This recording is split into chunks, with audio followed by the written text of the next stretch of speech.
y oportunidades de financiamiento de nuevas empresas en los Estados Unidos. Así que me da mucho gusto saludarlos, darles la bienvenida. Felicidades por este interés que tienen de abrir negocios en los Estados Unidos. Esperamos que este webinar del día de hoy les aporte muchos elementos, les den mucha luz para tomar las decisiones mejores para su negocio y también para su familia, porque hay algunos que nos compartieron desde que se registraron también su interés tal vez de obtener visa de inversión al momento de invertir, que también sea vehículo migratorio. Hoy vamos a centrarnos principalmente en cuáles son las características, requisitos, distintas figuras jurídicas de una empresa en los Estados Unidos y los que ya tienen empresa, cómo poderla financiar, cómo tener acceso al crédito. Y para eso nos acompañan 3 especialistas el día de hoy. Me da mucho gusto recibir desde San Antonio, Texas, a Gilberto Siller. Gilberto Siller es abogado corporativo, así que él en primer orden va a intervenir. Bienvenido, Gilberto, desde San Antonio, Texas. En segundo término también nos va a acompañar Eric Sánchez, es director de Banca Premier de Vantage Bank, así que bienvenido. También nos va a exponer cómo se abren cuentas de banco y también el acceso al crédito. Bienvenido, Eric. Buenas tardes a todos. Gracias por su tiempo. Buenas tardes. Bienvenido también Alberto Díaz desde Houston, Texas. Él es Investment Advisor, así que también él va a cerrar el seminario. Tiene en su experiencia, pues, ser gestor también de muchas oportunidades de portafolios de inversión. Así que le damos la más cordial bienvenida, Alberto. Bienvenido. ¿Qué tal? Buenas tardes a todos y gracias por su participación. Gracias. Bueno, pues iniciamos. Mi nombre es Arturo Lavín, director general de Binational Link. Fundamos esta iniciativa con la intención de dar servicios de soft landing, apoyar también en sus relaciones públicas internacionales. Y este es un seminario que también está enfocado a la apertura de lo que son empresas, cómo financiarlas, pero también tenemos otros servicios que vamos a tener también la próxima semana en un seminario mucho más completo que incluye incluso citas con cada uno de los especialistas. Hay algunos de ustedes que me han preguntado sobre esta materia y bueno, pues ustedes saben que los especialistas cobran por hora, sobre todo los abogados. Aquí tenemos uno de ellos, Gilberto Siller, así que tenemos un gran plus. Digamos que esta es una versión 2.0 de los ejercicios parecidos, porque estamos más que un Google, que es un buscador, ¿no? Y que tú le pones abogados, ¿no? Y te salen cientos, si no es que miles. Nosotros nos hemos dado la tarea de encontrar a especialistas profesionales con prestigio, que además hablan español y que sobre todo armonizan entre ellos. Es decir, en un solo lugar pueden encontrar esta colaboración, esta sinergia colaborativa que hay entre más de 25 despachos y oficinas de especialistas, incluyendo los de Estados Unidos, Canadá y España. En este caso vamos a centrarnos en Estados Unidos, pero bueno, esto es importante porque pues bueno, pues a veces se gasta mucho tiempo ir de un lugar a otro encontrando y dar con el especialista correcto. En la cultura de los Estados Unidos es fundamental llegar acompañado con un especialista. Se ve mal o no es muy aceptado el que llegue uno desinformado, ¿no? La gente valora mucho, aprecia mucho, sobre todo en el mundo de los negocios, que lleguemos muy bien asesorados a una cita de negocios o incluso pues al hacer algún trato, ¿no? Esto también cambia mucho, tal vez en nuestra cultura, en nuestro país de origen, pero es por eso que no se gasta más dinero al acudir con un especialista. Al contrario, nos ahorramos tiempo, dinero y estrés, ¿no? Que es fundamental. Así que los primeros meses de expansión de tu negocio es fundamental. A veces me ha tocado también gente, en nuestros clientes Binational Link, gente que ya después de tiempo se entera de estos servicios y ¿cómo no te conocimos antes? Hubiéramos gastado menos tiempo y dinero, en fin. Así que vamos a dar inicio. En primer término, pues me gustaría presentar a Gilberto Siller. Él es economista por la Universidad de Pensilvania, con maestría en Relaciones Exteriores y Negocios Internacionales por la Universidad de Georgetown y tiene un doctorado en Jurisprudencia por la Universidad de St. Mary's. Miembro fundador del despacho Law Siller Firm en Bernie, Texas. Su práctica legal se enfoca a empresarios e inversionistas provenientes de Latinoamérica y de Europa que desean hacer negocios en los Estados Unidos. Tiene experiencia trabajando para fondos de inversión privada y consultoría en negocios. Así que pues me da mucho gusto. Dentro de los abogados corporativos, él tiene una especialidad principal de sus clientes con inversionistas. Así que pues, me da mucho gusto recibirte. Te cedo el uso de la palabra para tu presentación. Vamos a tener oportunidad de preguntas y respuestas en el chat que viene en el icono del Zoom. Así que ahí pueden hacerlo en cualquier momento. Bienvenido, Gilberto. Muchas gracias, Arturo, por tu amable bienvenida y también descripción ahí de mi carrera. Y gracias, te lo agradezco mucho. Y pues bueno, a todos los que nos están viendo ahorita en estos momentos, también les deseo una muy buena bienvenida. Me da mucho gusto el poder presentarles a ustedes esta tarde lo que viene siendo el tema corporativo, que es lo que realmente me toca a mí. Mi propósito no es el hacerlos expertos, obviamente, en el área corporativa, legal en los Estados Unidos, pero más bien darles suficientes puntos en los cuales pueden usar ustedes como antecedentes o como pautas para tomar decisiones, o por lo menos saber por dónde están las preguntas que tienen que hacer, no nada más para su abogado, pero también para sus especialistas fiscalistas, banqueros y la gente que les ayude a estructurar su patrimonio debidamente aquí en los Estados Unidos. Entonces, espero que al final de esta presentación salgan con más preguntas que respuestas, porque esas preguntas les van a llevar a la respuesta que buscan. En fin, el tema, como ya lo mencionó aquí Arturo, o a sociedades mercantiles aquí en los Estados Unidos, en lo particular lo que viene siendo el estado de Texas. Entonces, para darles una perspectiva, aquí voy a compartirles aquí la presentación que tengo para que podamos pues, verla entre todos y ustedes también puedan tomar apuntes si es que lo desean así y enfocarse a los diferentes temas que vamos a estar tocando el día de hoy. Como punto principal o de introductorio, quisiera presentarles el concepto de que, si es que ya no lo saben ustedes ahorita, para los que ya tienen experiencia invirtiendo en Estados Unidos, pues lo que viene siendo una sociedad mercantil es un buen vehículo para la inversión. No nada más para el ciudadano americano, residente americano, pero también para el extranjero. En casos, sobre todo para el extranjero, es un buen vehículo de inversión. Ahora, para ser específicos aquí en el estado de Texas, la ley nos permite usar las sociedades mercantiles para limitar contingencias legales. Ese es el punto medular en el cual las sociedades mercantiles pueden ayudar a ustedes y a cualquier otro inversionista, es en limitar contingencias legales. ¿Qué son las contingencias legales? Pues son en su abundancia reclamos, demandas, que son muy comunes aquí en Estados Unidos. Sin embargo, en el mundo de negocios, pues las sociedades mercantiles son un vehículo que sirve para mitigar ese riesgo. Entonces, lo que es realmente lo que hace la sociedad, limita el acceso de cualquier sentencia al patrimonio personal del socio accionista o del socio de la sociedad mercantil. Es decir, lo único que está en riesgo viene siendo el capital que uno como socio aporta a la empresa. Hasta ahí. Ese es el concepto realmente de la sociedad mercantil, limitar, poner una barrera a lo que un reclamo puede tratar de buscar, es decir, el patrimonio personal del socio accionista. Entonces, ahí es donde pueden ver la ventaja principal de una sociedad mercantil. Y no más de una o de dos o de tres, todas las sociedades mercantiles tienen como objeto primordial el obtener esa protección. Ahora, también las sociedades mercantiles ofrecen protección a los que administran la sociedad misma.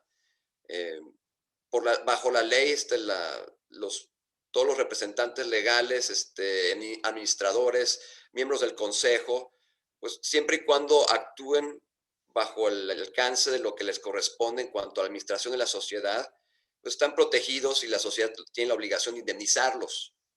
Ahora, para indemnizar al director o al consejero administrador, pues obviamente la sociedad tiene que ser solvente. Y para ser solvente, pues lo puede hacer ya sea por las operaciones mismas o inclusive también por cobertura de seguro. Entonces, esa es la manera en la cual la sociedad mercantil no nada más protege también a los socios accionistas o los socios que tienen partes sociales en la empresa, pero también protege a los administradores de la misma y a los responsables de la administración en cualquier capacidad. Entonces, esos son los dos, digamos, puntos fundamentales en los cuales uno se puede beneficiar de una sociedad mercantil. Ahora también esto va de la mano y no puede uno hablar de sociedades mercantiles sin hablar de temas fiscales. Voy a tocar brevemente en cada uno de esos temas fiscales que sean relevantes y obviamente pues bueno, ya sería una discusión para un tema más amplio, para una discusión pues ya más a la medida, digamos, para cada socio inversionista, que pues obviamente cada quien tiene su perfil específico y sus objetivos muy específicos que tienen que ser atendidos. Pero bueno, aquí les voy a dar una visión, digamos, de satélite de lo que pueden hacer ustedes con una sociedad mercantil en los negocios como inversionista aquí en los Estados Unidos. En Texas existen 3 tipos de sociedades mercantiles que son muy comúnmente utilizadas en los negocios. En la pantalla seguramente no vean con mucho detalle las 3, pero bueno, no se preocupen, voy a dar más detalle en cada una de estas sociedades mercantiles que existen bajo la ley de Estados Unidos, sobre todo aquí en Texas. Y como paréntesis, a diferencia de México, las sociedades mercantiles no están regidas por una ley federal como es en México. Aquí en los Estados Unidos, cada estado de la Unión Americana, es decir, 50 estados, cada uno tiene su propio régimen de sociedades mercantiles, sus propias leyes que rigen las sociedades mercantiles. Varían unos estados bastante de otros estados, pero en general tienen los mismos principios que fueron de hecho explorados en las sociedades mercantiles o en las leyes de sociedades mercantiles del estado de Delaware. Entonces vas a ver cierto tema o ciertos puntos en común en muchos de los estados. Y Texas tiene leyes que son, digamos, muy cercanas a lo que son las leyes del estado de Delaware, que es lo que comúnmente se conoce como la legislación corporativa a la vanguardia en este país. Y bueno, vamos a proceder con el primer tipo de sociedad mercantil que se le conoce como corporación o corporation. Disculpen los anglicismos, pero bueno, es la mejor manera que tengo para evitar confusión entre temas legales mexicanos o de otro país latino con la nomenclatura que usamos aquí en Estados Unidos. Entonces, la corporation se le parece a lo que en México se le conoce como una sociedad anónima de capital variable. Aquí dispensen, aquí vi que dice civil, pero no es una sociedad anónima de capital variable. Es lo que tiene más parecido. Y tienen varias denominaciones, es decir, se le conoce como corporation, como incorporated, como company o limited. Todos esos términos se refieren a la misma sociedad, corporation, y con sus abreviaciones también. Eso causa mucha confusión porque a diferencia de México, donde una SASB nada más es para un solo tipo de sociedad, una SAPI, una SOFOM, lo que fuese, aquí en Estados Unidos pues usamos muchos términos para referirnos a lo mismo. En este caso, la corporation, lo que les acabo de comentar. Otro tipo de sociedad que tenemos aquí muy común es la Limited Liability Company. Se le parece a la SEDRLCB en México. Es una sociedad que se le conoce también por sus siglas, como LLC, muy comúnmente. Y rara vez me topo con sociedades Limited Liability Companies que usan las siglas LC, que también existe. Y por último, la Limited Partnership. Es un tipo de sociedad que se le conoce como LP y no se usa tanto en los negocios, por lo menos con extranjeros, pero sí los vemos en ciertos proyectos, sobre todo cuando estamos hablando de inversionistas de capital pasivo, es decir, que no están involucrados en la administración de la sociedad. Pero bueno, esos son los 3 grandes categorías de sociedades que tenemos aquí en Texas y que abundan sobre todo en otros estados también. Ahora, para profundizar un poquito más en cada tipo de sociedad, tenemos ventajas y desventajas. Como pueden ver en la pantalla, la ventaja más común es, y para esta sociedad como para las demás, es la protección al socio accionista en cuanto al patrimonio personal. Es decir, el riesgo se queda contenido en la sociedad, es decir, en esta corporation. Facilita mucho este tipo de sociedad el establecimiento de subsidiarias en los Estados Unidos, de empresas extranjeras, y eso sobre todo para efectos de que sean eficientes desde el punto de vista de tratados internacionales que existen para evitar la doble tributación. Ahí es cuando es muy útil usar una corporación. Y también en ciertos casos, sobre todo para extranjeros, puede ayudarnos a eximir extranjeros de ciertas retenciones de impuestos. Por ejemplo, aquí cuando uno vende una casa, un inmueble como extranjero, está sujeto a una retención de impuestos, la mayor parte de los casos, del 15% del valor de la operación. Eso sorprende a mucho extranjero cuando van a vender su casa o su inmueble, cual sea que sea. Y el momento de cerrar, la compañía de títulos retiene el 15% y ese 15% pues tienes que presentar una declaración de impuestos el año que siguiente y de aquí a que te regresa el gobierno federal tu 15% menos los impuestos que realmente apliquen, pueden pasar inclusive años en ciertos casos. Desventaja, aquí la desventaja es lo que se le conoce como la doble tributación, es decir, la empresa paga impuestos por sus ingresos y cuando la empresa distribuye utilidades o dividendos a sus socios accionistas, pues ellos también tienen que pagar otra retención de impuestos por ese dividendo. Entonces, eso se le conoce el problema de la doble imposición de impuestos y es una desventaja. Otra desventaja que, pues bueno, puede ser algo fastidiosa son las formalidades corporativas, actas de asamblea que son más requeridas en una corporación que en otros tipos de sociedades mercantiles. Lo que viene siendo la Limited Liability Company también tiene sus ventajas y desventajas. Igual la ventaja como las otras, la protección en contra de responsabilidad civil. Y aquí también facilita sobre todo el establecimiento empresarial para personas físicas con residencia fiscal en los Estados Unidos. Aquí el extranjero que ya tiene residencia fiscal en los Estados Unidos, es decir, que ya lleva tiempo viviendo en los Estados Unidos, ya tributa en los Estados Unidos, pues ahí es cuando puede convenirle más una LLC por cuestiones fiscales que a un extranjero. Una de las ventajas es, bueno, estas LLCs no son muy bien vistas en el extranjero muchas veces y no se pueden coordinar tan bien con los tratados que existen entre países para evitar la doble tributación. Y otra desventaja es que cuando el socio de una LLC es extranjero, pues está sujeto a diversas retenciones de impuestos que aplican a extranjeros. Entonces, eso puede ser una desventaja. Y por último, la Limited Partnership, como ya vimos, pues también, como las demás, da protección a los socios en contra de responsabilidad civil y es muy adecuado para proyectos en los cuales se está involucrando a mucho accionista o inversionista pasivo. Es decir, que el único papel que ellos tienen es aportar capital. Sí tienen voz y voto para decisiones muy generales, pero de ahí no tienen ninguna injerencia en la administración. Y pues bueno, desventajas, es un poco más caro constituir una LP, por ejemplo. Antes tenían ventajas fiscales que ya fueron descontinuadas, entonces ya es un incentivo menos para usar este tipo de sociedad. Y nuevamente, como la LLC, un socio extranjero puede estar expuesto a varias retenciones de impuestos que un socio residente de este país o ciudadano de este país no estaría expuesto a eso. Ahora, una de las ventajas, sobre todo aquí en el estado de Texas, de constituir una sociedad, es la eficiencia para hacerlo.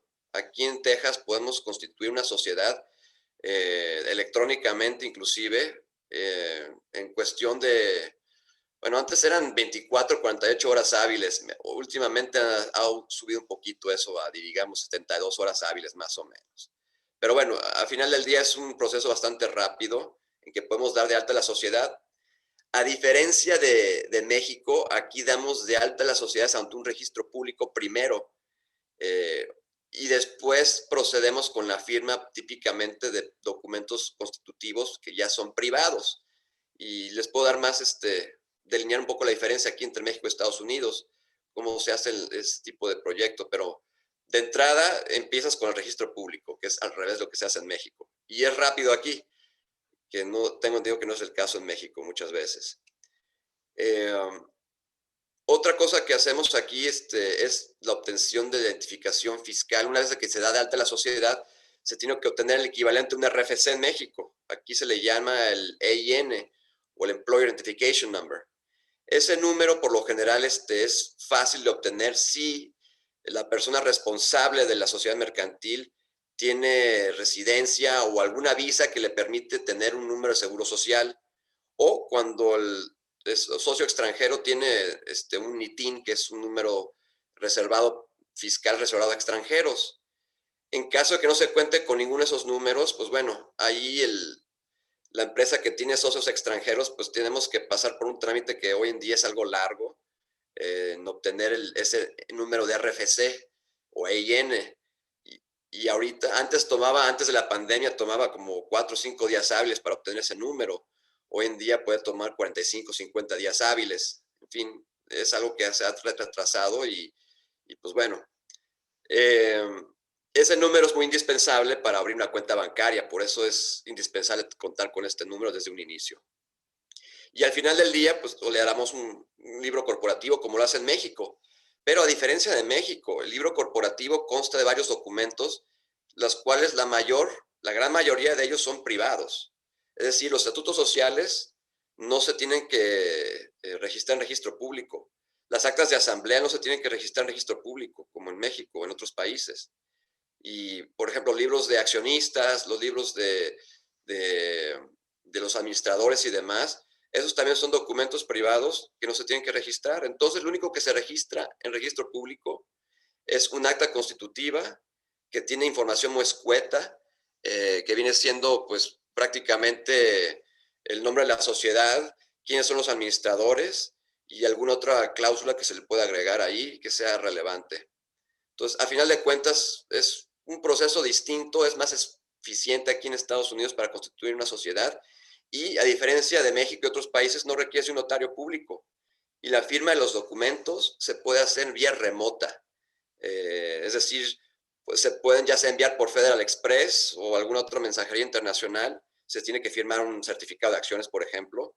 O inclusive por internet, por correo electrónico. Se puede firmar o inclusive firmar electrónicamente un archivo en PDF. Y ya con eso tienes tu constitución de tu sociedad. Es muy rápido y eficiente. No tienes que ni siquiera viajar a Estados Unidos para constituir una sociedad mercantil en los Estados Unidos. Una ventaja muy grande desde ese punto de vista. Otra ventaja también que es una sociedad mercantil tiene aquí en Estados Unidos es el que no necesitas 2 socios o más para constituirla. Con un solo socio puedes constituir una sociedad. Es más, un solo socio puede ser el socio único de una sociedad, administrador único y funcionario único en varias capacidades. Es decir, tenemos una sola persona que puede tener todos estos cargos y no necesitar a nadie más para cumplir con las formalidades que requiere la ley. Y bueno, para concluir aquí, pues el diseño y planeación de estructura corporativa es lo que hace la eficiencia legal. Y le agregaría aquí que también la eficiencia fiscal se puede lograr a través de una buena estructura corporativa. Eso es lo importante y pues bueno, un mito que quisiera, digamos, aclarar antes de concluir aquí con mi presentación y que muchos clientes me dicen, oye, pues he oído de un impuesto que se llama el impuesto a la muerte, el impuesto a la sucesión. Se llama aquí como el estate tax, así se le conoce. Y es muy oneroso, 40% del patrimonio de la persona finada. Y me dicen, bueno, me han dicho que nomás constituir una sociedad, ya con eso puedo yo no estar expuesto a este impuesto como extranjero. Y pues la verdad es que sí, hasta media, sí, necesitas una sociedad mercantil aquí en Estados Unidos, es conveniente. Pero el otro paso es que también necesitas una sociedad extranjera, que sea dueña de la sociedad mercantil, para que ahora sí no aplique el impuesto a la sucesión, en caso de que seas no residente de Estados Unidos y no tengas la intención de residir en los Estados Unidos. Un tip ahí que les doy, nada más, pero bueno, lo que les recomiendo aquí es tener una asesoría correcta para estructura corporativa y de ahí ya pueden poner los bloques tanto migratorio como fiscal y de negocio para que puedan ustedes construir su negocio o proteger su patrimonio aquí en los Estados Unidos. Y bueno, como abogado, pues les tengo que poner aquí el aviso aquí de que esta información es nomás general y bueno, ustedes pueden leer lo que quieran ahí de ahí. Estoy a sus órdenes para cualquier pregunta posteriormente. Arturo, te paso la palabra, salvo que haya alguna pregunta. En fin, tú dime. Sí, muchas gracias, Gilberto Siller, abogado corporativo. Se está conectando desde San Antonio, Texas, por esta presentación. Es un panorama amplio. Hoy vamos a tener este webinar, digamos, una visión de bosque. La próxima semana nos vamos a ir a ver los árboles, ¿no? Tenemos un seminario muy completo, que tiene un costo, pero ya te incluye lo que son las citas privadas con cada uno. Decíamos al inicio, oye, la cita con un abogado, pues sí, son $250, $300 la hora. ¿Qué hicimos? Pues hicimos una gran sinergia con muchos especialistas. Yo agradezco a Gilberto Siller, a Eric Sánchez de Vantage Bank y Alberto Díaz, que están siendo de alguna manera colaborativos para poder ayudar en el soft landing a ustedes en este proceso de expansión de sus negocios. Vamos a dar lectura a algunas de las preguntas que están aquí.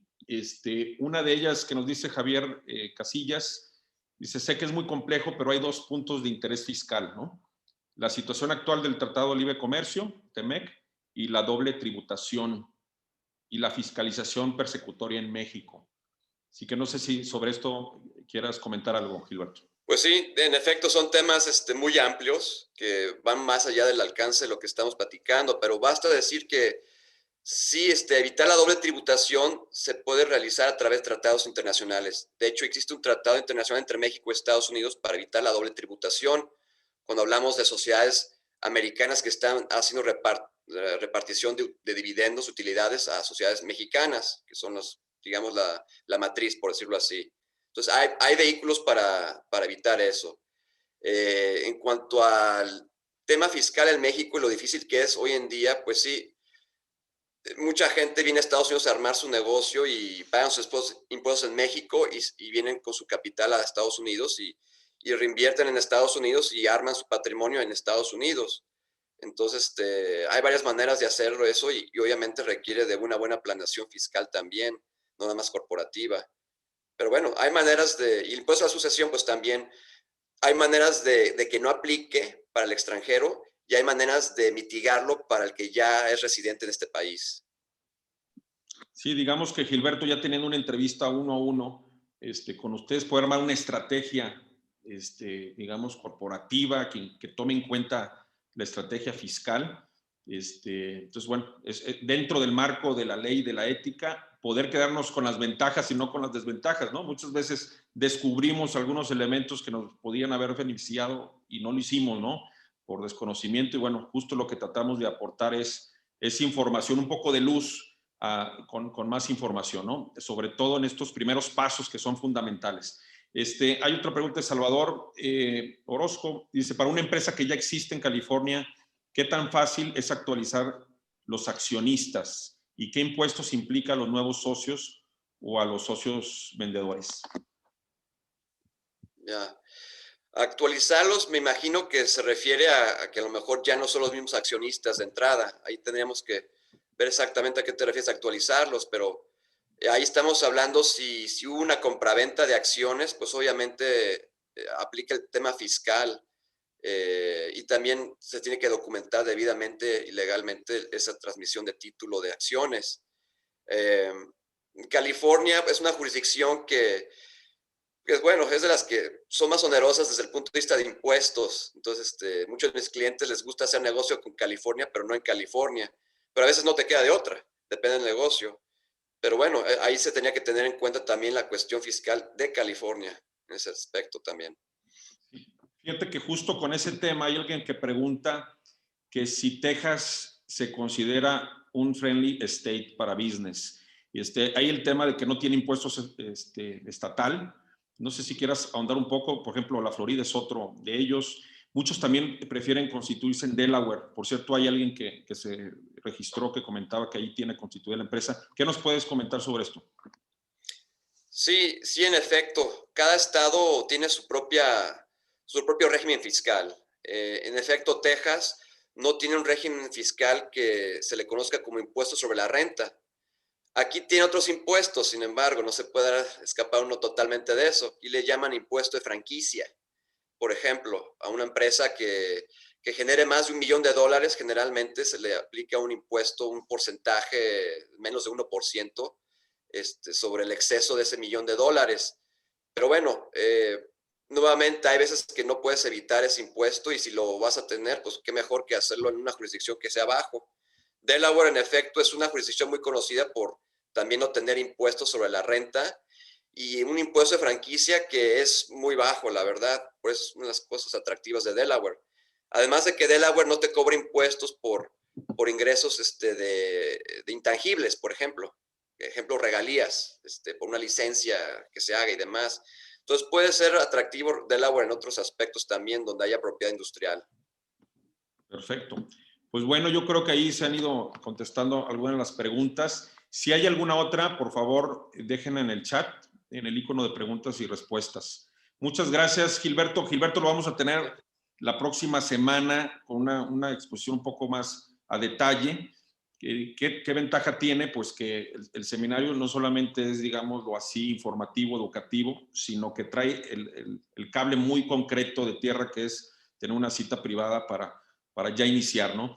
Y si quieres, por último, comentarnos cuáles son las diferencias en tiempos, en requisitos. Ya nos dijiste que puede ser una sola persona la que se pueda constituir la empresa. El tema presencial, muchas cosas se pueden hacer por vía online, ¿no? Se aceptan la firma escaneada, digámoslo así, para iniciar muchos de los procesos. ¿Qué nos puedes decir del proceso y requisitos de apertura? Sí. Bueno, el proceso realmente es un intercambio de información. O sea, no tienes que llegar con documentación específica más que lo que sea necesario para, digamos, llenar los proyectos. Por lo general, los abogados, como un servidor, usamos cuestionarios donde recabamos información de los socios. Y muchas veces, digo yo, por lo general, todo el tiempo, también requiero por lo menos una copia del pasaporte del socio accionista, nada más para tenerlo en mi expediente.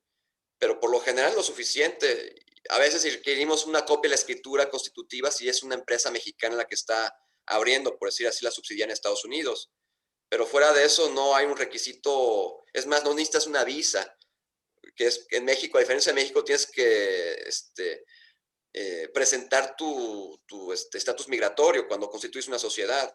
Aquí en Estados Unidos no tienes que ni siquiera mencionar tu estatus migratorio, es irrelevante porque es ley estatal, no federal. Entonces, es una gran ventaja desde ese punto de vista. Sí. Alguien que pregunta sobre el costo de constituir la empresa. Entiendo que son los impuestos, los honorarios también del despacho de abogados, y depende también pues, la complejidad de la misma, ¿no? No sé si de esto quieras comentar algo. Sí, sí, en efecto. Los honorarios por lo general son función de la complejidad del negocio que se va a constituir. No es lo mismo constituir una sociedad unimembre donde hay un solo socio que va a ser el administrador y el presidente y el secretario, que una sociedad en la cual van a haber varios socios accionistas no relacionados, donde tiene un proyecto de negocio que, pues bueno, hay muchos intereses que se tienen que balancear. Entonces, sí depende realmente del proyecto, a final de cuentas. Sí, para quien hizo la pregunta y si hay alguien más interesado, con mucho gusto, si me envían un email, podemos entrar a detalle. Hay un cuestionario que el abogado nos pide también que les enviemos previamente para que él en una cita pueda tener elementos para poderles cotizar. Así que bueno, pues muchas gracias, Gilberto. Sí. Sigue conectado con nosotros para responder algunas preguntas que estén por aquí. Ahora Claro. voy a continuar con Eric Sánchez. Él es vicepresidente de Vantage Bank, encargado, director de Banca Premier y todo lo que es cambio de divisas, ¿no? Que ha estado muy fluctuante. Esto ya nos comentarás qué tips, consejos nos das. Tiene más de 20 años de experiencia atendiendo a los segmentos de personas físicas, comerciales e internacionales. Encaminó el desarrollo de productos y servicios dirigidos al mercado mexicano. Ha logrado la incorporación de más de 15,000 clientes internacionales y ha posicionado al Departamento de Cambio de Divisas como un líder en la frontera en la entrega expedita de recursos. Obtuvo su licenciatura en Finanzas y Negocios por la Universidad de Texas Río Grande. Se graduó con honores de la Escuela de Graduados de Banca de Luisiana. Así que se está desde San Antonio, Texas. Muchas gracias, Eric Sánchez, y bienvenido. Muchas gracias, Arturo. Nuevamente, muchas gracias a todos por su tiempo, por acompañarnos el día de hoy, en lo que sí es una plática muy interesante, ¿no? Y como comenta Arturo, yo estoy aquí en San Antonio. Antes estaba en McAllen, pero ahora les platico un poquito sobre la historia del banco. Pero antes de eso es importante entender y hablar un poquito de lo que es aquí en Estados Unidos. Hay tantas opciones de bancos, ¿no? Tenemos más de 500 diferentes bancos en Estados Unidos. con miles de sucursales, no solamente bancos, pero tenemos las cooperativas de crédito, tenemos los online banks también. ¿Qué es la diferencia? ¿Verdad? En mi opinión, creo que algo de mucha importancia es la relación y la comunicación que el cliente puede tener con su banquero. Como comentaba Arturo, es muy importante siempre estar bien aconsejado, siempre contar con el apoyo, sea de un buen abogado, contador y o también de un banquero. Y eso es algo clave, que no se encuentra en todos lugares. Más que nada, un banquero un socio que entiende la cultura, que entiende, obviamente, que hable el idioma, pero adicional a eso, que entienda la cultura y que también el banco esté muy seguro que, ok, queremos dirigirnos a este mercado.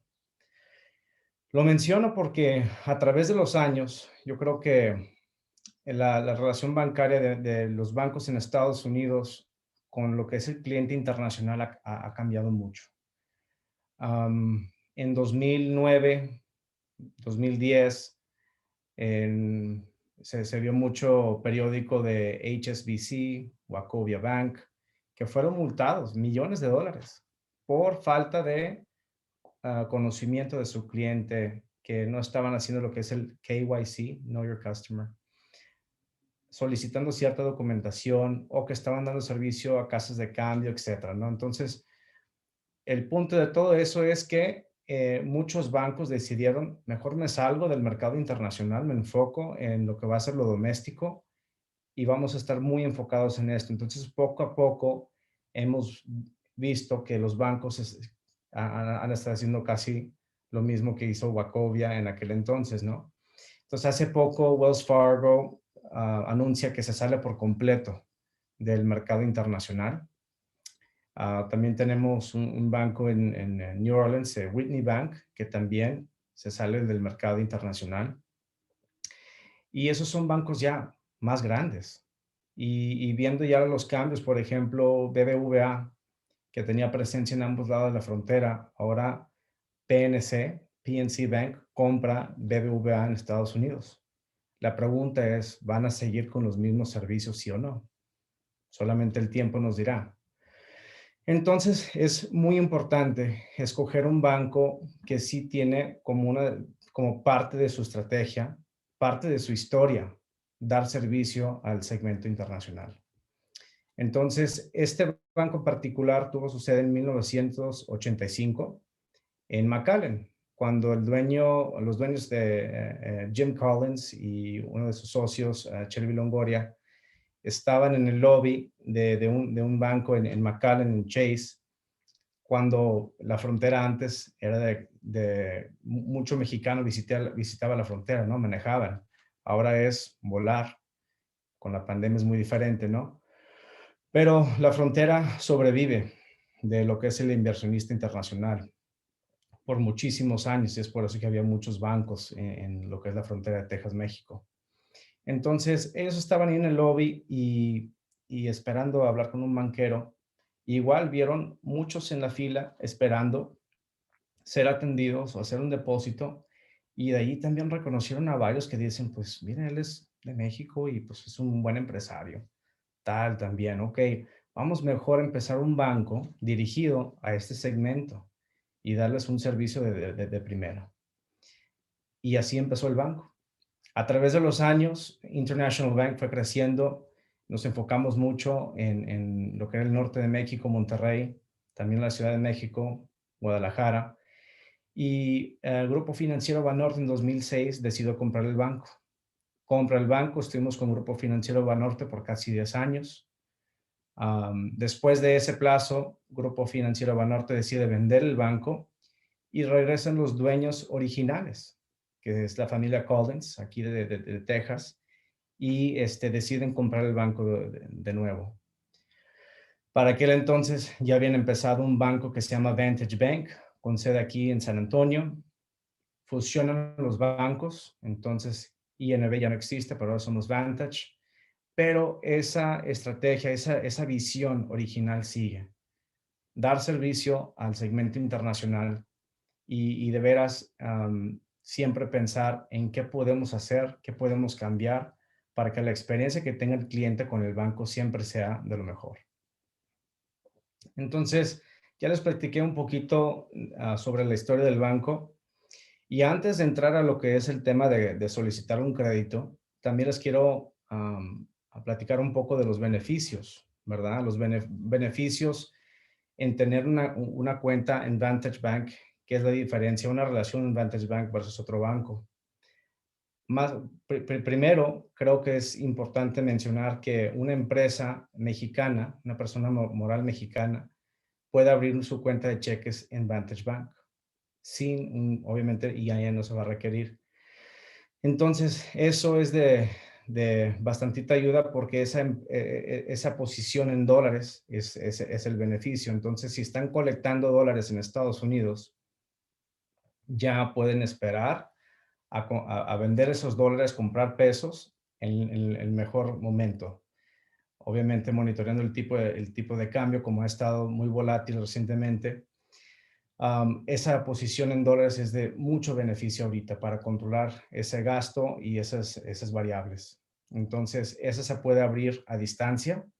Tenemos lo que es un call center dirigido solamente al cliente internacional, donde el cliente llena su aplicación, hacemos un par de llamadas, unos cuantos correos para intercambiar documentación necesaria. Luego ya se hace una videollamada como la que estamos hoy para colectar firmas y ya tienen su cuenta de cheques. Eso es para una persona moral.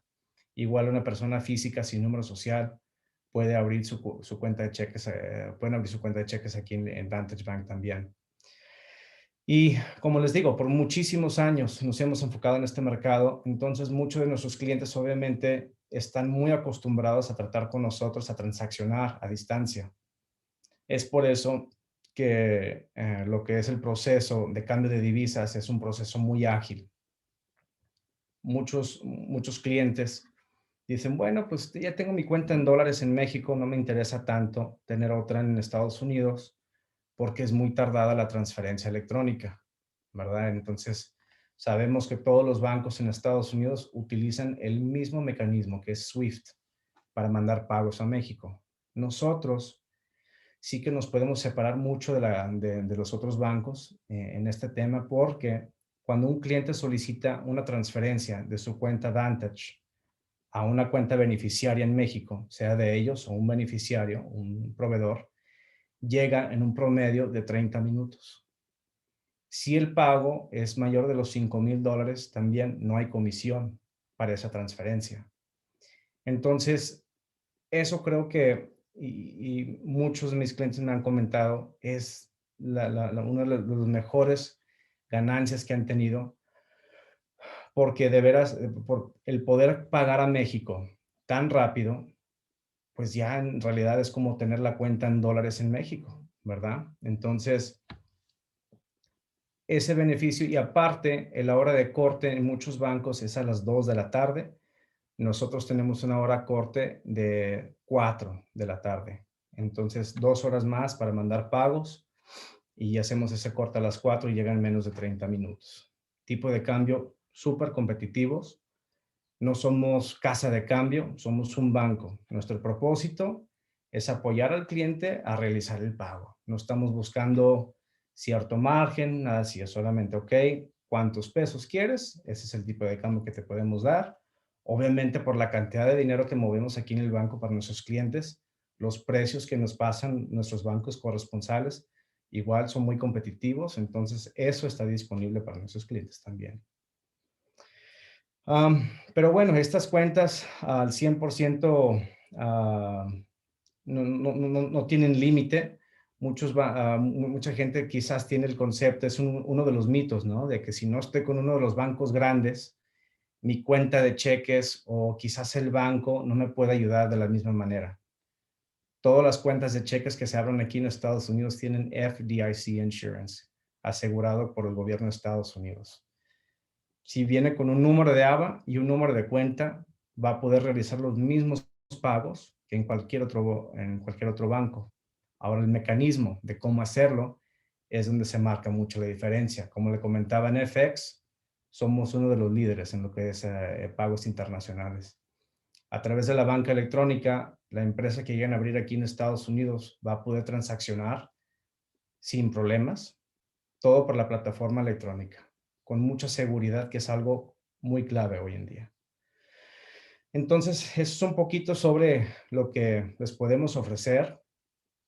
Y ahora me gustaría compartirles esta presentación para revisar lo que es los puntos importantes de una solicitud de crédito. Okay. Vantage Bank Texas, como había una de las preguntas ahorita, hay un beneficio estar en el estado de Texas, pues Texas es una de las economías más grandes del mundo, mucha oportunidad, mucho crecimiento y siempre ha sido un líder en la nación aquí de Estados Unidos para nuevas empresas o empresas que se mueven de un estado al otro. Casi todos llegan a Texas. Es un muy buen ambiente para nuevos proyectos, nuevos inversionistas y obviamente hay mucho apoyo. Ok.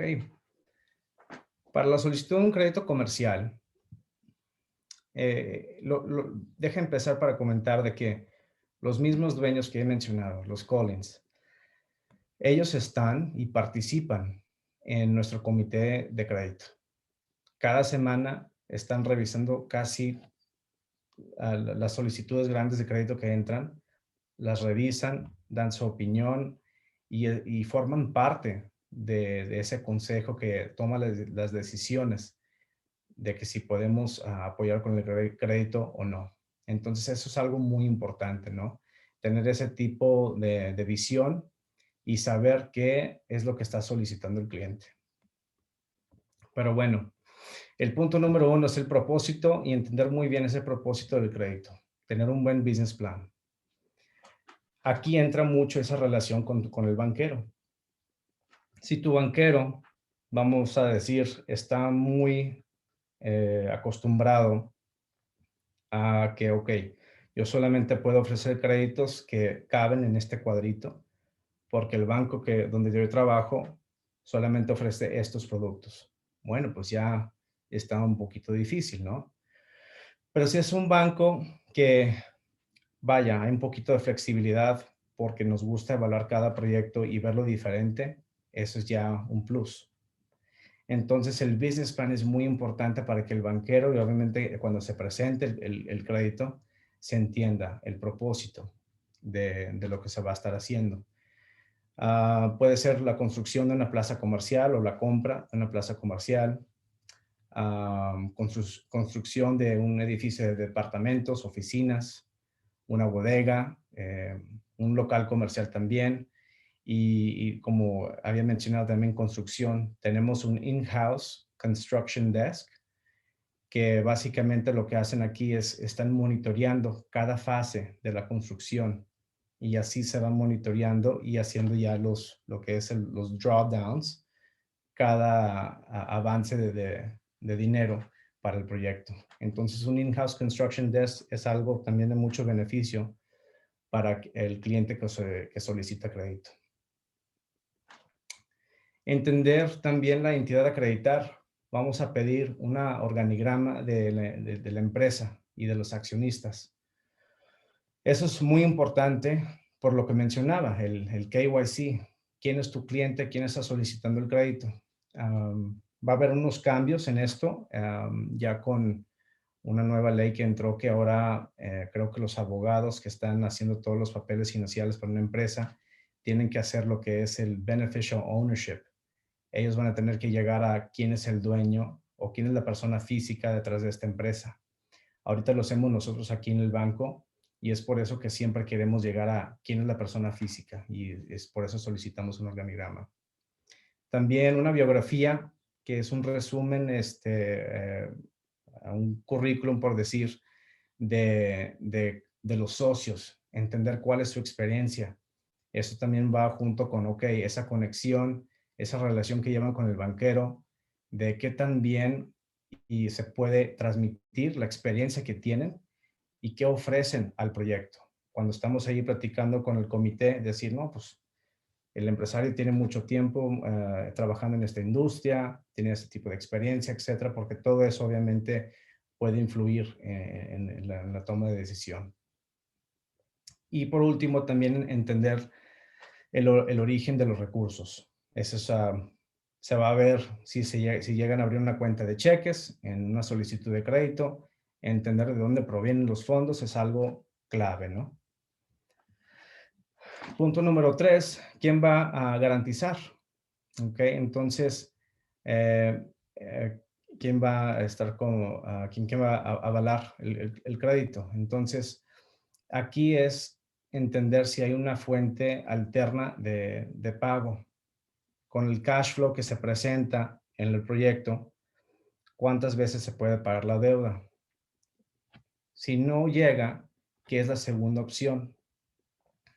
Y también se va a solicitar documentación para apoyar toda esa fuente de ingresos.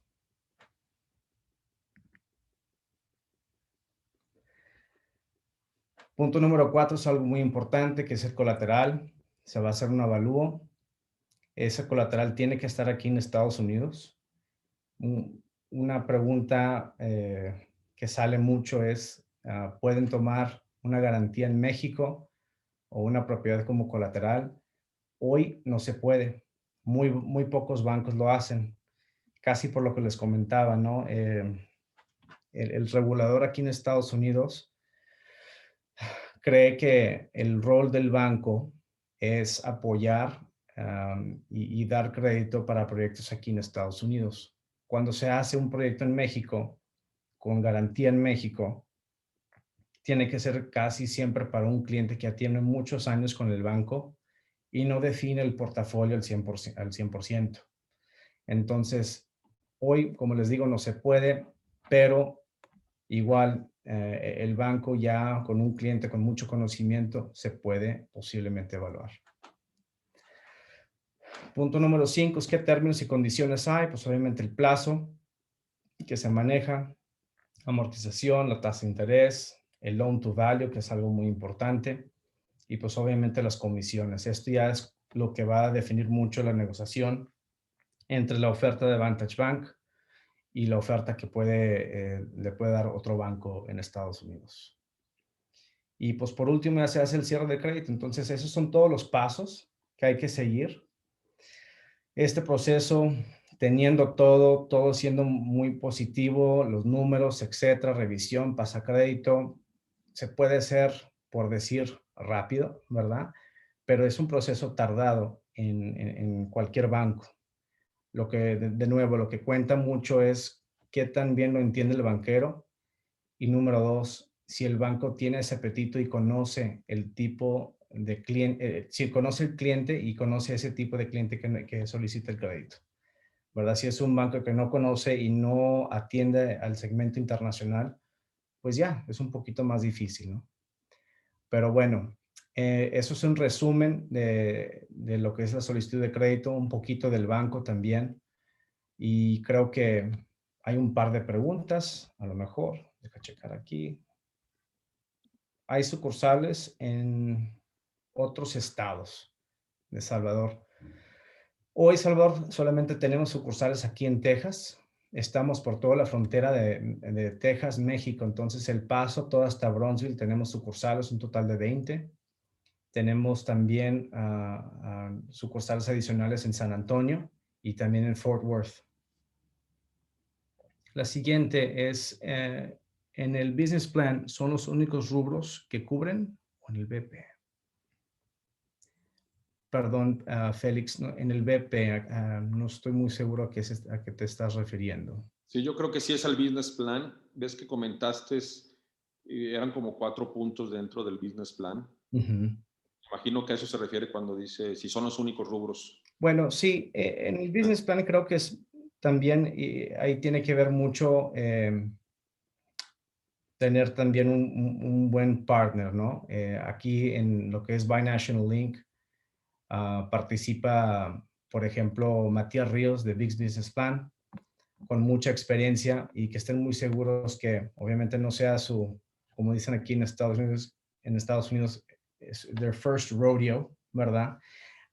que tengan bastantita experiencia y que de veras tomen en cuenta la factibilidad del tipo de proyecto, ¿no? Que tengan comparativos, forecasts, presupuestos muy reales y también con, pues, obviamente, muchos ejemplos de por qué llegaron a esos números y esas proyecciones.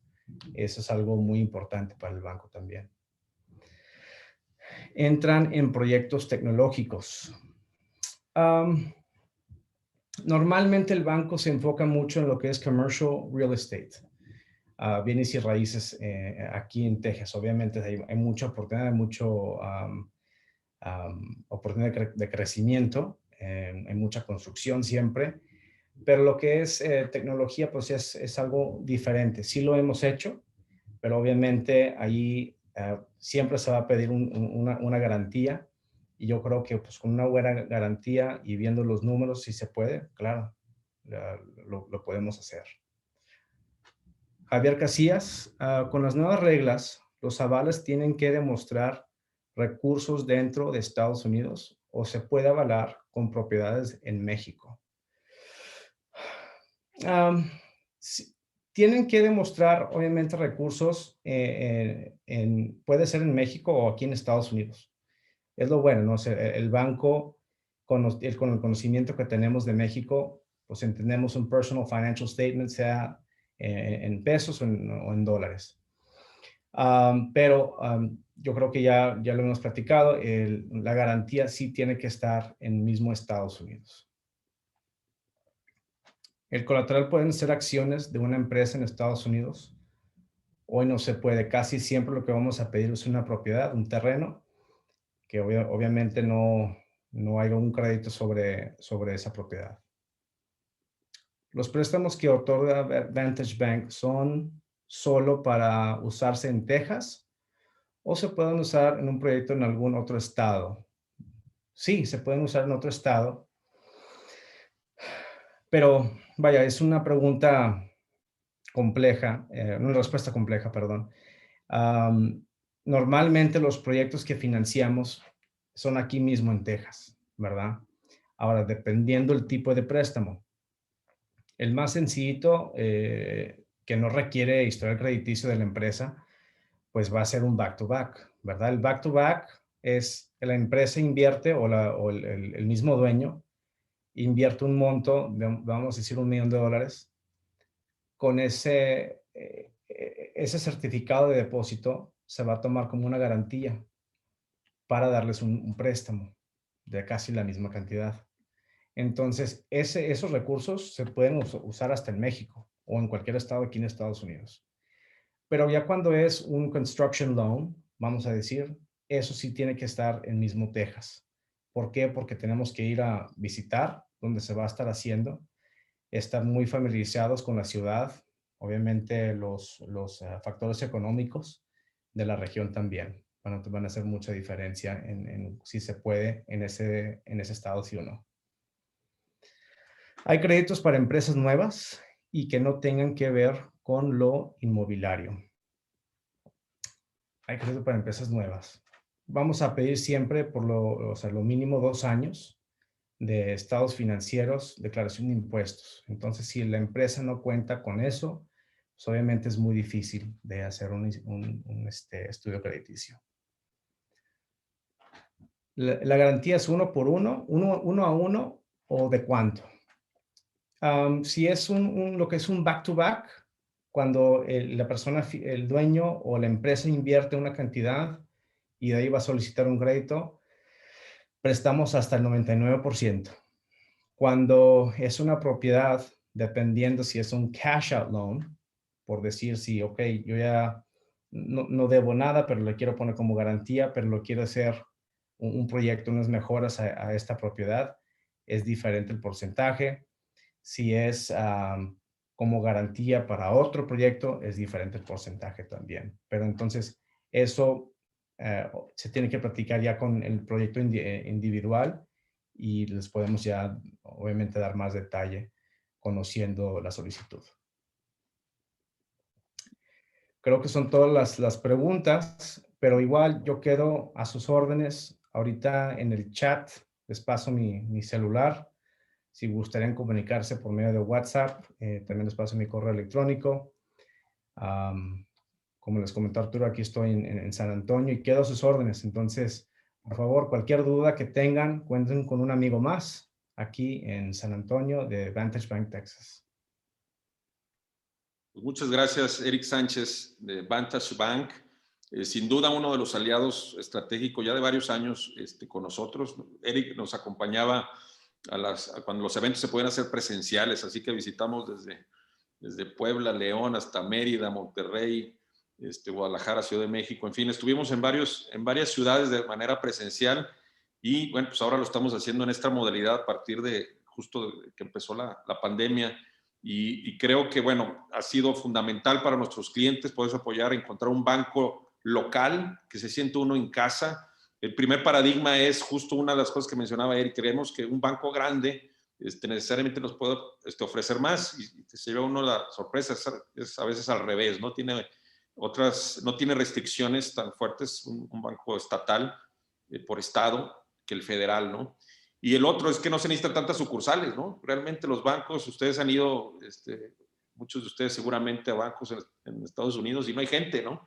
Entonces, no es tan relevante la sucursal como sí lo puede ser en México, porque funciona muy bien el sistema bancario, las aplicaciones, mi cuenta bancaria que tengo, ahí ya te viene el banquero, el dato de tu banquero, hay un servicio al cliente muy cercano. Así que ese es un gran plus. Y además, pues la persona de propio Eric, que ha sido de primera en la atención, en algunos casos mejorando créditos. Así que te agradezco mucho. Hay alguien que en el chat también preguntaba que ya es cliente y que luego se comunica contigo para ver este tipo de crédito LTV para poder adquirir casas para rentar, ¿no? Que si ustedes dan ese tema. Así que por ahí va a estar. Muchas gracias, Eric. Si ya hay alguna otra pregunta, va a estar con nosotros la próxima semana.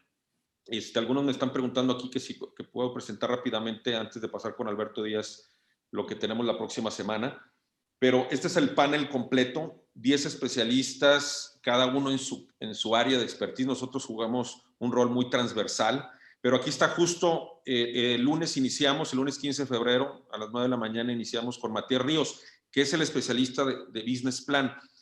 Él está desde Houston, tiene 3 modalidades el business plan: para apertura de cuentas de banco, como mencionaba, para créditos que el banco te lo pide, para efectos de la visa de inversión, en lo que se va a fijar el cónsul americano cuando apruebe tu visa, va a ser justo en el plan de negocios, el cual tampoco no debe ser muy alegre, porque luego tienen problemas en la renovación. Entonces, porque a lo mejor te pedía la ley 2 empleos al año y tú pusiste que te comprometías a 10, por darte un ejemplo, y entonces se van a basar en el business plan que presentaste para poderte renovar. Así que, bueno, en fin, estas cosas, él es el especialista. También para tener créditos va a estar Diego Gale, que es abogado de migración, especializado en empresarios. Mónica Estrada, que va a hablar sobre cómo obtener Green Card vía una inversión IBIFI. También tiene ellos portafolio de oportunidades de inversión en capital privado. Gilberto Siller, abogado corporativo en Texas, que estuvo al inicio la presentación de hoy. Luis Fuentes es business broker en franquicias. Eric Sánchez de nuevo. Alberto Díaz, que es nuestro siguiente ponente. Janet Cantú, agente de bienes raíces, para entender bien el proceso de compra y la estrategia fiscal a través de Enrique López, que él se conecta desde Illinois, y un servidor. Así que, bueno, como ven, es muy completo. Nos ahorramos todo el desgaste de andar buscando uno por uno, ¿no? Los especialistas. Y bueno, hoy me da mucho gusto tener con nosotros desde Houston Alberto Díaz, de primera. Déjenme leer una breve semblanza de él. Él es un analista financiero altamente capacitado, experto en servicios financieros enfocado en la gestión de patrimonios y riesgos. Terminó el programa CFA en 3 años consecutivos, logrado solo por el 10% de los solicitantes. Pertenece a la promoción 2012 de Rice University, donde cursó su maestría en Administración de Empresas. Fue galardonado con la beca completa Rice. También tiene una licenciatura en Física. Además, tiene 12 años de experiencia en la industria del petróleo y el gas como gerente de proyecto en la gestión de equipos multinacionales y entre divisiones como gerente de desarrollo comercial, responsable de grupos que trabajan en cuentas superiores a los $100 millones. Servicios de su empresa que él fundó. son 5 fundamentalmente. Planeación financiera, lo que es gestión de inversiones, gestión de riesgos, gestión de efectivo y el tema de seguros. Así que, bueno, bienvenido, Alberto. Te cedo el uso de la palabra. Muchas gracias por la presentación, Arturo. Bueno, déjame comparto mi presentación para empezar con la plática. Un segundo. Creo que ya se puede compartir. Así es, ya estás como anfitrión para hacerlo. Ok, who can share? A ver, un segundo. Ya se ve. Perfecto. ¿Ya pueden ver mi pantalla? Sí, correcto. Perfecto. Pues te digo, muchas gracias por la presentación, Arturo. De nuevo, mi nombre es Alberto Díaz, como ya Arturo me presentó. Yo soy fundador de la compañía DW Analytics, una compañía especializada en análisis financiero y manejo de inversiones, obviamente enfocado en hispanos. Esta tarde lo que vamos a hacer es enfocarnos en hacer una introducción acerca de los diferentes servicios financieros que existen en el mercado norteamericano que les pueden ayudar, que ustedes pueden tener interés y que les pueden ayudar a abrir su negocio de este lado, en Estados Unidos. Pero bueno, empezamos con la presentación. Cualquier pregunta, no duden en mandársela a Arturo y la contestaremos al final de la presentación. Bueno, un segundito. Muchos de nosotros hemos trabajado y crecido en nuestra carrera profesional, muchas veces como empresarios, hemos creado las empresas casi desde abajo. Otros hemos trabajado con corporativos y desarrollado nuestra carrera profesional, crecido en ella. Otros en nuestras profesiones, literalmente como los doctores, los abogados, hemos casi hecho crecer nuestros buffets o nuestros, ¿cómo se llama? O nuestras, una tienda o lo que sea, ¿no? Pero en cierto momento, al ir creciendo nuestra carrera profesional, pues obviamente la camisa nos empieza a quedar chica, ¿no? O sea, estamos creciendo y queremos buscar nuevos horizontes, ¿no? Que nos ayuden a seguir creciendo, ¿no? Y algo natural en la vida de profesionista es ver otros horizontes y ver a nuestros vecinos, como es el caso de Estados Unidos, y yo incluyo Canadá porque es parte del NAFTA, ¿no? Pero cuando nos movemos o queremos buscar unos horizontes, pues cada quien tiene objetivos diferentes, ¿no? Pues algunos buscamos hacer, como ya lo dijimos, crecer nuestro negocio, nuestra profesión, y tenemos un producto tan desarrollado que confiamos en él que puede abrir las puertas y que la queremos invertir afuera. Otros simplemente queremos crecer nuestro patrimonio, invertir en otros lados, ¿no? Hacer crecer nuestro capital. Otros buscamos diversificarnos. Al ir creciendo dentro de nuestro país, pues obviamente se va concentrando nuestras posiciones y queremos abrir a nuevos mercados, ¿no? Otros buscamos inversiones alternas, ¿no? Como serían las criptomonedas, los bienes raíces, inversiones privadas, etc. Y algunos solamente buscamos proteger lo que tanto nos costó hacer crecer, ¿no? Buscar, ya sabemos que nuestras economías a veces van y vienen, ¿no? Especialmente la de México. Entonces queremos proteger lo que ya hicimos, ¿no? Pero ¿qué implica esto? ¿Qué implica moverse a los Estados Unidos? Pues bueno, nosotros estamos acostumbrados a un tipo de mercado, pero todo eso cambia. Pues obviamente la competencia y los clientes son diferentes, ¿no? Por ejemplo, los clientes, aunque sean hispanos, se comportan diferente en nuestros países que en Estados Unidos. Tienen diferente comportamiento. El acceso a los mercados es diferente, ¿no? Hay diferentes modelos de negocios que existen en Estados Unidos. Por ejemplo, en el retail de ropa, hay un modelo de negocios que ya mandas la ropa que te la pruebe la persona y lo regresa a lo que lo necesite, ¿no?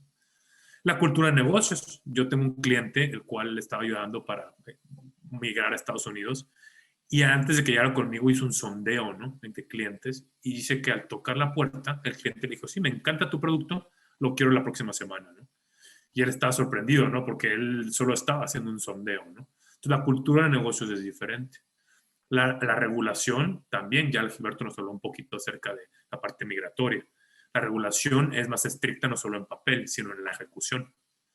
Herramientas y servicios. Aquí al haber tanta competencia, se espera que tu producto sea más eficiente, ¿no?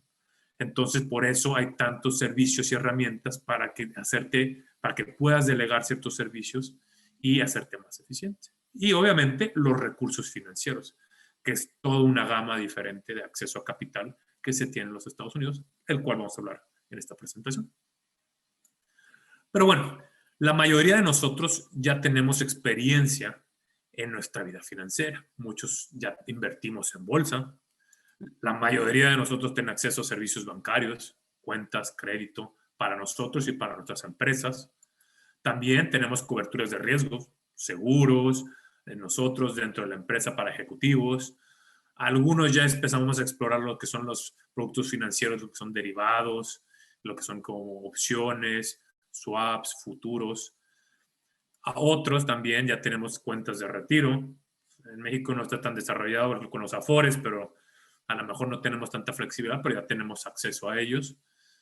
Y también, obviamente, a otros tipos de temas, como son las inversiones privadas, alternativos, ya lo mencioné, fideicomisos, bienes raíces, ¿no? Pero muchos de estos temas financieros los vemos como independientes. Y al final no lo es así. Al final, toda nuestra vida financiera es como una mesa que tiene diferentes secciones, ¿no? Y obviamente no vas a poner todo el peso en la mesa en una parte de la mesa. Sabemos que se podrá voltear o se podrá romper la mesa, ¿sí? O se desbalancea la mesa. Entonces, obviamente tenemos que optimizar toda esa mesa, ¿no? Todas esas diferentes secciones, esas partes de la mesa.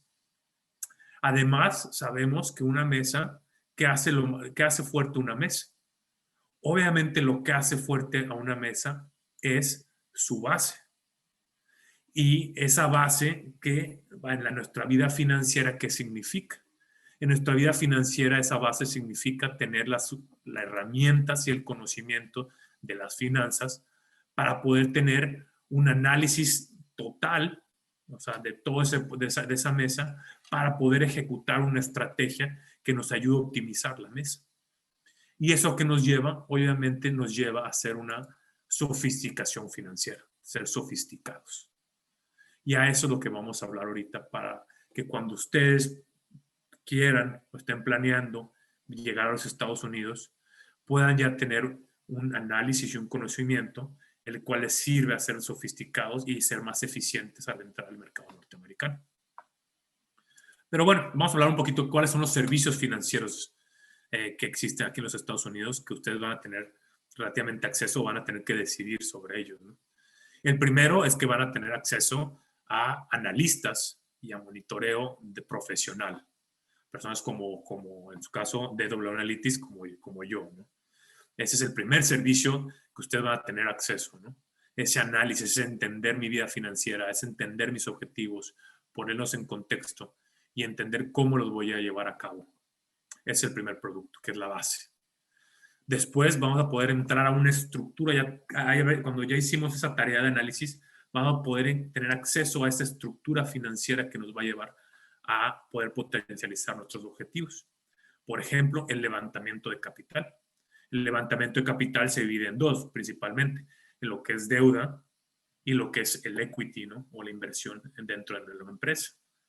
La deuda ya un poquito puede ser tan sencilla o tan compleja como la deuda de un préstamo personal o de mortgage para una casa, hasta como ya lo que nos platicó Eric en su presentación, una deuda tan compleja que ya lleve restricciones, que lleve un colateral, entonces algo más complejo, ¿no? Igual en la parte de equity, ¿no? Llevamos la inversión inicial o de nosotros, ¿no? El dinero que nosotros llegamos a invertir, o hasta traer inversionistas familiares, que sea como un angel investor, hasta ya ir avanzando en la escalera a un venture capital y después a una inversión privada y finalmente a lanzar la compañía pública. Entonces, todo esto puede ser tan sencillo o complejo como lo queramos ver. Después están dos temas muy importantes, que es el manejo de efectivo para compañías y la optimización de portafolio para un individuo. Aquí la única diferencia es que uno es para una compañía y otro para una persona. Pero igual el dinero que tengamos siempre tiene que estar invertido, creciendo, y creciendo acorde a sus objetivos. Para una compañía, aunque tengamos a corto plazo objetivos, ese dinero tiene que estar invertido a corto plazo. Igual para un individuo, dependiendo a dónde quiere llegar, es como el portafolio que debe de tener. También en la estructura están las coberturas de riesgo y hablamos lo más sencillo, que son los seguros de vida, seguros para ejecutivos, pero también ya empezamos a platicar acerca de temas más complejos, ¿no? Como son los derivados, las opciones, para compañías que tienen mucho riesgo en ciertas partes, como son los commodities o el consumo de energía. Hay productos financieros que ustedes pueden tener acceso, un mercado líquido en el que ustedes pueden tomar parte de su riesgo y pasarlo a un tercero. También tenemos el tema de inversiones, ¿no? O sea, cuando queremos diversificar en otros tipos de inversiones, como son lo que es el real estate, las criptomonedas, etcétera, ¿no? Otro tema de inversiones son los contratos. Cuando entramos en un contrato, es un contrato financiero normalmente porque tiene un precio, etcétera. Entonces, eso tiene que ver como un producto financiero. Entonces, esa es la estructura, ¿no? Y al final tenemos ya la ejecución. Y en esa ejecución también hay herramientas que nos ayudan, ¿no?, a ejecutar. Por ejemplo, nosotros utilizamos cuentas de brokeraje que a los clientes les dan acceso a los mercados mundiales. Entonces ellos pueden tener, dependiendo de sus características, inversiones en pesos mexicanos, inversiones en dólares, inversiones en dólares canadienses, en euros, en lo que ellos necesiten. Todo dentro de una misma cuenta, siguiendo una estrategia. Entonces, y todo esto en donde ellos estén. Si ellos tienen que moverse a cualquier país, ellos pueden tener acceso a ese capital. Entonces, ese tipo de herramientas son indispensables para llevar a cabo esa ejecución de una estrategia financiera.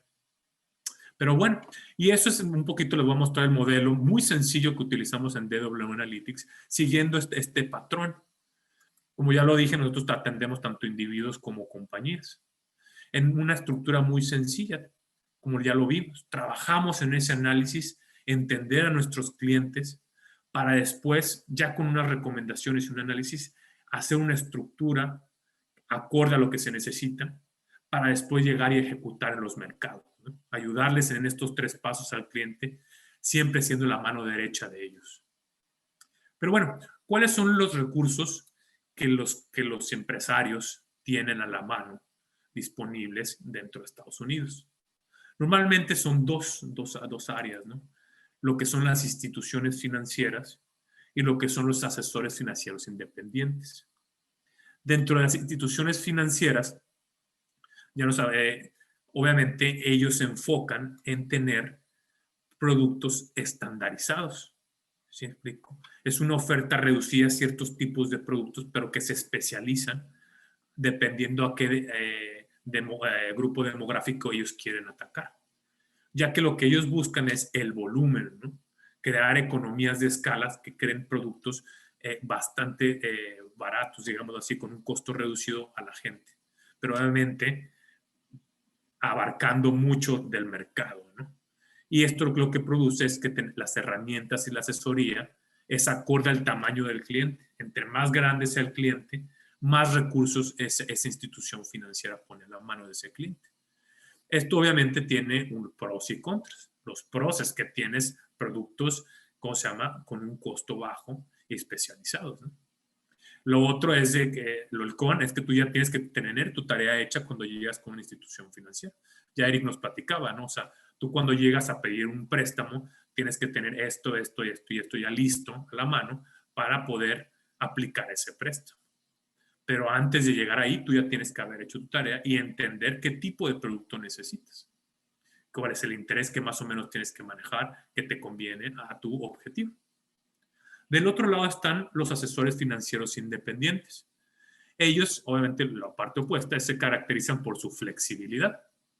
Ellos tienen una oferta amplia que se ajusta a las necesidades de los clientes, a sus necesidades que vayan a tener. Obviamente, tratando de entender, sentándose a ver los detalles de esas necesidades, de esa situación financiera en la cual ustedes se encuentran, obviamente para analizarlas y darles una estrategia acorde a lo que ustedes necesitan. Obviamente este costo es diferente que las instituciones financieras porque es un costo dependiendo de las horas de trabajo, ¿no?, que es la cual se trabaja con el cliente. Pero esto que nos da que las herramientas y la asesoría es acorde a los objetivos que ustedes tengan. Obviamente los pros, obviamente, es de que ustedes van a recibir esa mano derecha que les platicaba, ¿no?, entendiendo esos detalles que los van a llevar a ustedes a eficientizar su objetivo. Pero bueno, esto es en general una introducción a lo que son los servicios financieros, ¿cómo se llama? Aquí en los Estados Unidos, que ustedes puedan tener acceso. Pero siempre me gusta concluir las presentaciones con una frase que engloba lo que son los servicios financieros, lo que ustedes deberían estar buscando en una compañía que les brinde estos servicios. Por ejemplo, esta frase es lo que motiva a mi empresa a existir. Soñaba y veía que la vida era gozar. Desperté y comprendí que la vida era servir. Serví y comprendí que servir era gozar. ¿Y por qué es importante esto? Porque al final de cuentas hay muchos productos financieros a la mano de ustedes. Pero lo importante es que a ustedes les sirvan esos productos, que se acomoden a sus necesidades, a sus objetivos.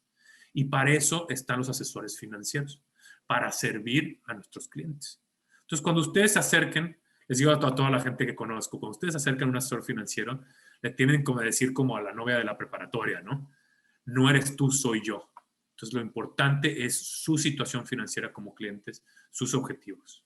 Y con esto, aquí les dejo mi información, por si quieren platicar más a detalles de su caso. Le pueden tomar un snapshot para que me puedan contactar para cualquier pregunta ya en detalle. Con mucho gusto uno les ayudará, ¿no? Y también te digo, está la próxima plática que tendremos la próxima semana.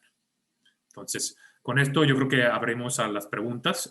Arturo, voy a dejar un segundo, un minuto, yo creo que mi información por si la quieren escribir.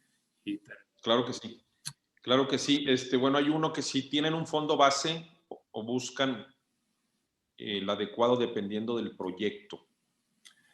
Aquí hay que distinguir mucho lo que son las necesidades personales. Ese es el portafolio que se está buscando, ¿no? Obviamente tenemos necesidades de empresa, de nuestra empresa en sí. Si somos empresarios, si somos dueños de una empresa. Y alrededor de eso, nuestras necesidades como individuo, ¿no? Esa mesa de que tanto hablábamos, ¿no? Los empresarios, en esa mesa tenemos una sección que es nuestra empresa, ¿no? Y dentro de esa empresa hay capital, ¿no? Exceso de capital o que tiene un objetivo dentro de la empresa que lo vamos a utilizar, ¿no? Pero muchas veces está parado. Entonces, para ese tipo de efectivo parado se crea un portafolio acorde a los tiempos que van a tener ese efectivo, ¿no? Por otro lado, también tenemos en nuestra vida personal esos savings o exceso de capital que estamos ahorrando, ¿no? Para un objetivo a futuro. Entonces, lo que se tiene que entender es decir, ok, ¿cuáles son nuestros objetivos a futuro? Definirlos y ya teniendo este portafolio de nuestra empresa que ya lo analizamos, complementar ese portafolio con ese exceso de efectivo para balancear esa mesa, ¿no? Por ejemplo, si nosotros nos dedicamos a la industria del acero y nuestro portafolio se define de la empresa, pues está totalmente enfocado en eso. Cuando vamos y tenemos exceso de capital en nuestra vida privada, pues no vamos y lo invertimos en empresas que tienen riesgo acerca de, ¿cómo se llama?, acereras, ¿no? Sino vas y diversificas, ¿no? Y si tu empresa está constituida y tiene, ¿cómo se llama?, está expuesta a riesgo, digamos, de Estados Unidos y de México, pues tú vas y diversificas tu portafolio con inversiones un poquito más fuera de lo que es el mercado de Estados Unidos y de México, ¿no? Por ejemplo, inviertes en los mercados asiáticos, inviertes en los mercados europeos, inviertes en los emergentes como es Latinoamérica, África, pero siempre tratando de balancear, ¿no?, ese portafolio, ¿no? Y por eso te digo, hay que ajustarse a la necesidad de los objetivos de la persona y de su situación financiera actual, ¿no? Y ese es básicamente el trabajo que hacemos nosotros, ¿no? Sentarnos con el cliente, entender esos detalles para ya diseñar la estrategia y complementar y optimizar toda esa mesa de la que hablaba, ¿no? Excelente. Dice otra pregunta, en caso de búsqueda de deuda o equity, ¿cómo cobran? Por ejemplo, tú cuando llegas y tú eres cliente mío, yo diseñé esa pirámide y por eso la muestro, porque siempre es así, ¿no? Esa pirámide, cada paso es independiente porque se cobra diferente para que el cliente tenga esa flexibilidad para poder pedir lo que ellos necesiten. Si ellos no solo necesitan el análisis se cobra aparte, ¿no? Por ejemplo, normalmente el plan financiero, el más sencillo o básico de una persona, se cobra normalmente en $500, ¿no? Si ya es un análisis más complejo de una vida que, por ejemplo, ya tienes que tener fideicomisos, ya quieres pasar el dinero en varias generaciones, ya tienes una empresa y necesitas que la empresa también se analice cuáles son los flujos de dinero, etcétera, pues obviamente el costo va subiendo, ¿no? Dependiendo de la complejidad de ese análisis. Ya cuando se llega a un portafolio, normalmente los portafolios se cobran con respecto a, ¿cómo se dicen? A los assets under management, que se le llama, el capital que está en esa cuenta, ¿no? Y normalmente se cobra alrededor del 1% anual de los assets, cosa llama, del promedio mensual que se tiene en cada, ¿cómo se llama? El promedio mensual que se tiene, se cobra ese porcentaje anual, ¿no? Que es el 1%. Ok. Pero esto ya más a los detalles, ¿no? Porque, por ejemplo, ya empezamos a hablar de portafolios con derivados, productos más complejos, que ya se cobra un poquito diferente, ¿no? Que es transacciones más activas, ¿no? Otra pregunta dice, ¿qué opinas sobre la inversión en criptomonedas? ¿Cuál es la tendencia del mercado? Y también el tema del oro. Perfecto. Aquí es un tema que ya se está hablando mucho, que la criptomoneda se está reemplazando al oro, ¿no? Y vamos a dividir un poquito el tema, ¿no? Primero, la criptomoneda es un asset nuevo, ¿no? Y como un asset nuevo, tiene mucha volatilidad, ¿no?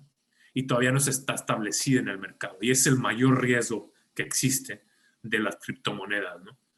Que todavía no se sabe cuál va a ser la criptomoneda que se va a utilizar en un futuro, cuál va a ser la que se va a estabilizar y va a ser la que más se utilice.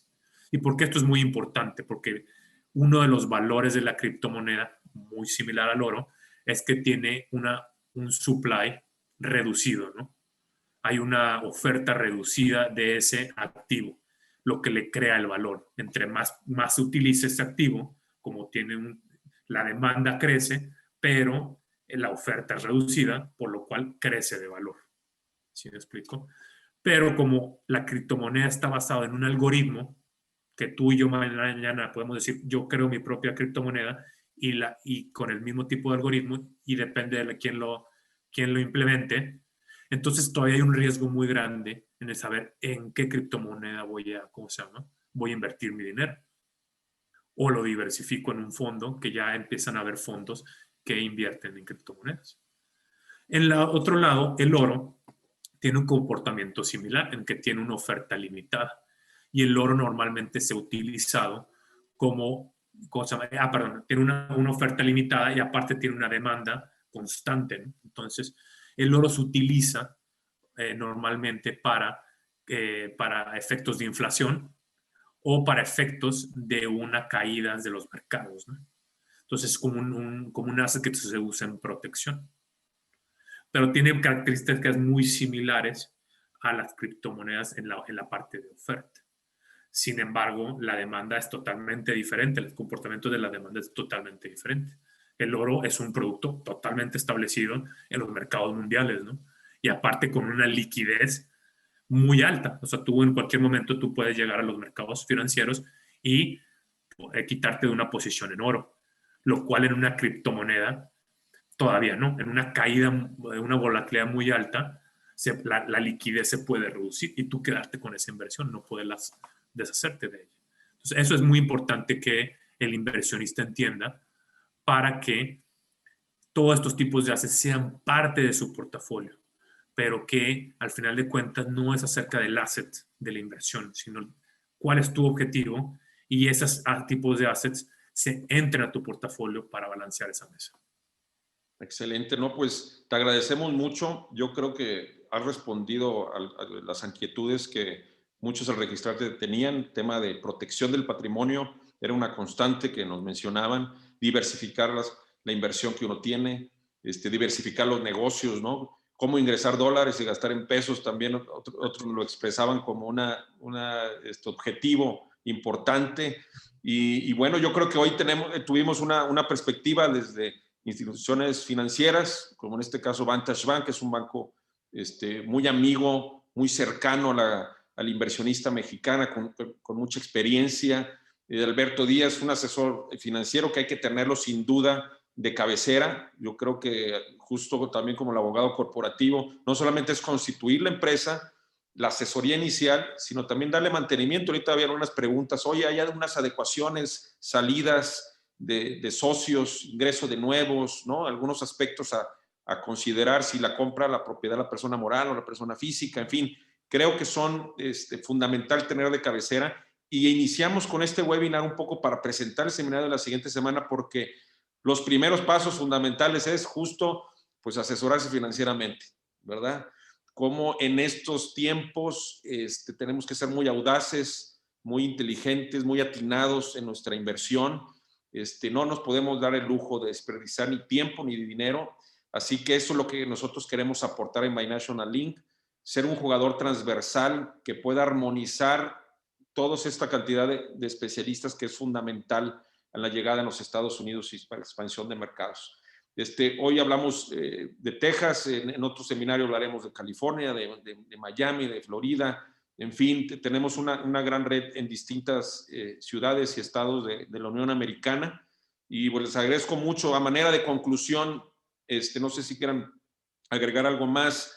Iniciando, Gilberto, algún comentario que quieras hacer final y bueno, pues invitarlos desde luego para la próxima semana. Sí, gracias, Arturo. Bueno, como comentario, antes que nada, agradecerles por su tiempo, a todos los que nos están viendo en esta presentación. Y también, pues nada más para recalcar, uno de los temas principales que hemos visto aquí es el hecho que la planeación es realmente medular en la inversión y protección de su patrimonio aquí en los Estados Unidos. Y para tal efecto, pues tienen los recursos y es don Arturo, pues obviamente nos ayuda a todos a darles un equipo que les pueda apoyar. Gracias. Muchas gracias, Gilberto. Ya algunos tomaron nota de tus datos para que se comuniquen contigo, ¿no? Y nos vemos la próxima semana. Gracias, Gilberto. Adelante, Eric. Sánchez. Gracias, Arturo. Y no, pues de nuevo, nada más agradecerles a todos su tiempo y de veras tomen ventaja de lo que ofrece Binational Link, este panel de expertos, y igual en las futuras presentaciones. Pero de todas maneras, yo quedo a sus órdenes. Aquí en San Antonio, ahí les puse en el chat mis datos, correo electrónico y también celular. Gracias. Gracias, Eric. Me parece que se fue al chat personal solamente alguien que te preguntó. Ahorita verifica a ver si se fue a todos los participantes. Ok. Nada más tomar nota de eso. Gracias, Eric. Nos vemos la próxima semana. Alberto, ¿algún comentario final a manera de conclusión? Digo, agradecerles también y obviamente hacer hincapié en que todos nosotros somos herramientas para ellos, ¿no? Herramientas para llegar a esos objetivos, ¿no? Que aquí en Estados Unidos es muy importante tomar ventaja de esas herramientas, ¿no? Para ser más eficientes y lograr tanto ese sueño que tenemos, ¿no? De crecer como empresarios, no solo en México, sino también abrir fronteras en los Estados Unidos, ¿no? Excelente. Pues muchas gracias, Alberto, para que los puedan contactarte. También dejaste por ahí tu información. Gracias. Pasen la voz. Es momento de colaborar, de cooperar. Si queremos ayudar a alguien, no hay como ayudarle, como decía el proverbio árabe, no dándole el pescado, sino enseñándole a pescar. Pero ahorita lo que estamos haciendo es cómo enseñamos a pescar a todo mundo, cómo hacer negocios en los Estados Unidos. Fundamental es diversificar nuestros negocios hacia allá, a esta economía la más fuerte, la más estable, la que recibe mayor inversión directa, donde muchos de nuestros mexicanos, incluso hay una historia que me gusta repetir porque es muy ejemplificadora, ¿no? Que decía uno de nuestros paisanos que llegó con 3 ceros a los Estados Unidos, ¿no?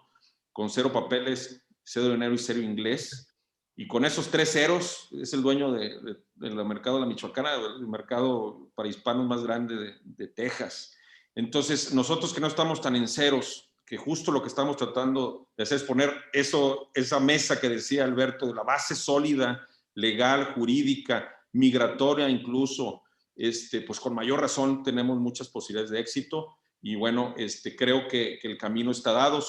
Estados Unidos es una economía de 7 carriles para hacer negocios pavimentado, ¿no? Si lo pudimos hacer en circunstancias más complicadas en nuestro país, en terracería y por un camino angosto, con mayor razón acompañados de especialistas. Les agradezco mucho su atención. Nos despedimos la transmisión compartiendo de nuevo el panel que tenemos desde especialistas en planes de negocio, en tema migratorio, distintas oportunidades de inversión que son vehículos migratorios y otros no son, que simplemente nos ofrecen también rendimientos altos. También van a estar ahí especialistas. Bienes raíces, cómo se adquiere una propiedad es fundamental también. Hay gran oferta. Se están vendiendo muchas casas en los Estados Unidos, fuera lo que se pueda pensar. Al principio la pandemia estuvo quieto, pero se ha relanzado este tema de también adquisición de inmuebles. Y bueno, la estrategia fiscal binacional fundamental, Enrique López la conoce muy bien. Les va a llegar un email en donde ustedes van a poder tener contacto con nosotros para los que estén interesados. Y como les digo, pasen la voz, ayudémonos, entre todos son momentos de colaborar, no son momentos del cangrejo, son momentos colaborativos. Y esto, pues, lo hemos puesto para ustedes. Ojalá les saquen provecho y les ayuden en la toma de decisiones. Muchas gracias, que tengan muy buen final de semana y bueno, los interesados nos vemos la próxima semana. Saludos hasta San Antonio y Houston, Texas. Hasta luego. Pero...